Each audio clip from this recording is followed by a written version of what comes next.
Tendo considerado as 4 principais classes de guerreiros no santuário, soldados rasos, cavaleiros de bronze, cavaleiros de prata e cavaleiros de ouro com suas respectivas funções e deveres, você pode pensar que tudo já foi dito. Entretanto, no santuário tradicional ainda existem algumas fileiras que não mencionamos. Nesta quarta parte do organograma, continuaremos analisando as hierarquias do santuário, nos aproximando daquelas que muitos desconhecem e de outras que vocês me perguntaram em vídeos anteriores.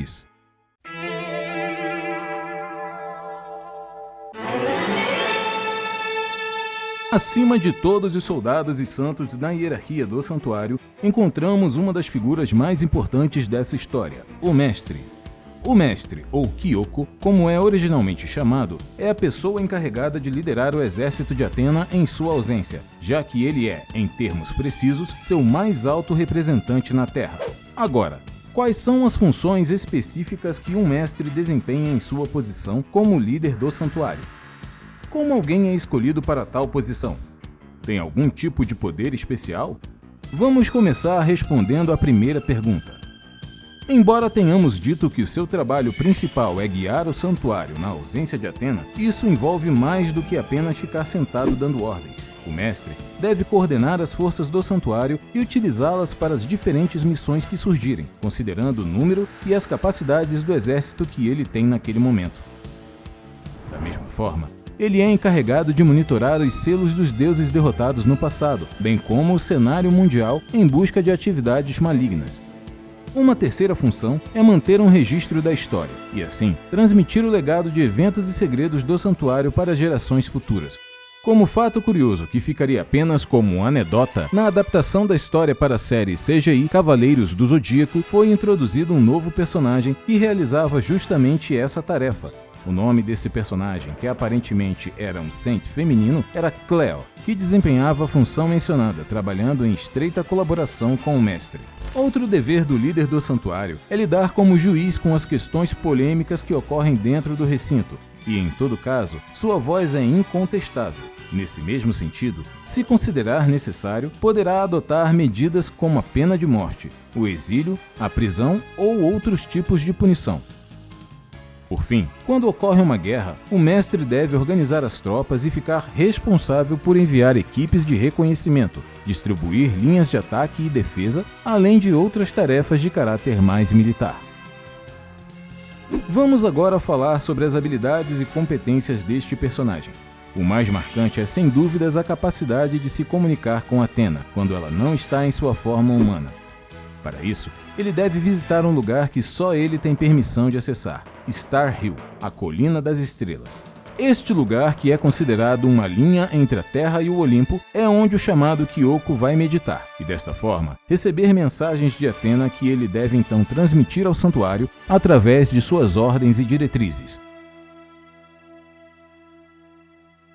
Outro poder exclusivo do mestre é utilizar o Labirinto dos Deuses, técnica que, de acordo com o mangá Next Dimension, serve para proteger o acesso que vai da Sala do Patriarca até o Templo de Atena que fica atrás dele. Esta técnica é tão poderosa que dizem que nem os próprios deuses seriam capazes de encontrar a saída. A Caixa Talismã é outra das habilidades que o mestre possui. No entanto, é importante destacar que isso só foi visto no spin-off The Lost Canvas. Essa técnica usa os selos de Atena para encurralar um deus e prendê-lo novamente até a próxima Guerra Santa.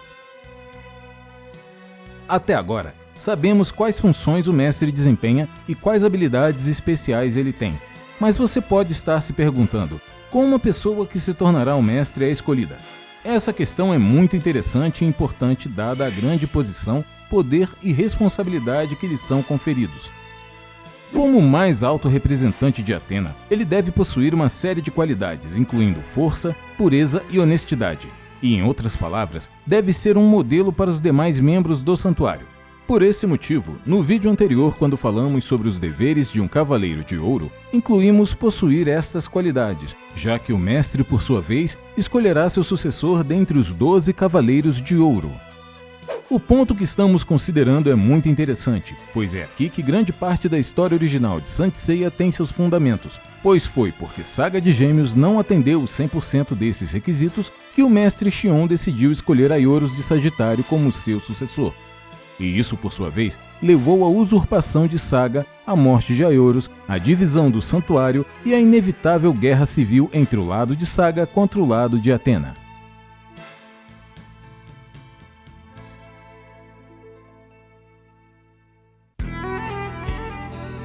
O que aconteceria se o mestre morresse sem ter nomeado um sucessor? Neste caso, o Cavaleiro de Prata da constelação Ara ou Altar assumirá o cargo, e provavelmente o fará sem que o resto dos santos saibam, porque dependendo do momento em que ocorrer a morte do mestre, pode ser contraproducente que os cavaleiros do santuário, ou pior ainda, os inimigos descubram isso. Portanto, o Santo do Altar nomearia o verdadeiro sucessor o mais rápido possível, para que, caso ele também morresse, o próximo mestre assumisse imediatamente o seu cargo. Quanto à sua primeira aparição no anime e no mangá, ela ocorreu no capítulo 1 de ambas as versões. No entanto, o mestre que apareceu em cada um era diferente, já que no mangá era Saga quem víamos, enquanto no anime era Shion, devido a algumas mudanças de enredo implementadas pela Toei Animation. Embora o mestre pareça ser o último degrau na hierarquia do santuário, ainda há mais elementos a serem considerados, como visto ao mencionar o caso do Santo de Altar. Esses elementos, em alguns casos, são criações exclusivas do anime, enquanto outros são vistos apenas no mangá, mas os analisaremos no próximo vídeo que estará disponível no canal quando atingir 500 likes. E se o recurso de hype já estiver disponível para você, eu realmente apreciaria que você lhe desse um hype para que o canal possa continuar a crescer e alcançar outros que, como você, são fãs dessa série magnífica. Eu sou o Cal e nos vemos na próxima vez aqui no Star Hill, seu canal de Cavaleiros do Zodíaco.